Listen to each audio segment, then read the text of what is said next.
சென்னை கொளத்தூரில் நடைபெற்று வரும் பொங்கல் விழாவில் முதலமைச்சர் மு.க.ஸ்டாலின் சிலம்பம் சுற்றி கொண்டாடினார்.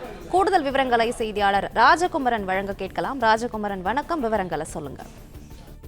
தமிழர் திருநாளான பொங்கல் பண்டிகையை முன்னிட்டு சென்னை கொளத்தூர் சட்டமன்ற தொகுதியில் நடைபெறக்கூடிய பொங்கல் விழாவில் பங்கேற்பதற்காக முதலமைச்சர் மு.க.ஸ்டாலின் கொளத்தூர் சட்டப்பேரவை தொகுதிக்கு இன்று பயணம் செய்திருக்கின்றார். கொளத்தூர் பேரவையினுடைய பல்வேறு இடங்களிலே முதலமைச்சரை வரவேற்று பல நிகழ்வுகள் ஏற்பாடு செய்யப்பட்டிருக்கின்றன.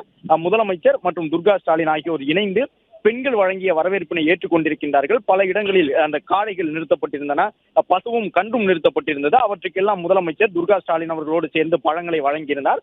வரக்கூடிய வழியெங்கும் முதலமைச்சருக்கு வரவேற்பு வழங்கப்பட்டிருந்த நிலையில் ஒரு சில இடங்களிலே சிறுவர்கள் இணைந்து சிலம்பம் சுற்றி முதலமைச்சருக்கு வரவேற்பு வழங்கியிருந்தார்கள். அதனை பார்த்த முதலமைச்சர் காரில் இருந்து இறங்கி சென்று ஒரு சிறுவர் கையில் வைத்திருந்த அந்த சிலம்ப கம்பி வாங்கி முதலமைச்சரே சிலம்பம் சுற்றினார்.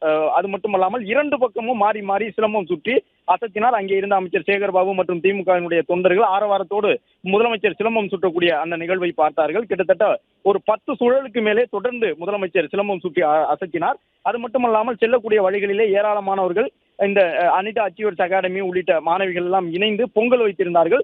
அந்த பொங்கலையும் முதலமைச்சருக்கு வழங்கி துர்கா ஸ்டாலின் அவர்களுக்கும் வழங்கி பொங்கல் வாழ்த்துக்களை பெற்றுக் கொண்டார்கள்.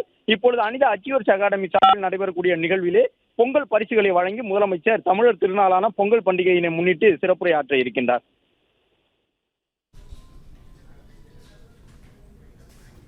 விவரங்களுக்கு நன்றி ராஜகுமரன். பிளே ஸ்டோர் மற்றும் ஆப் ஸ்டோரில் இருந்து பாலிமர் செயலியை QR கோடு மூலம் பதிவிறக்கம் செய்யுங்கள். செய்திகளை உடனுக்குடன் பெறுங்கள்.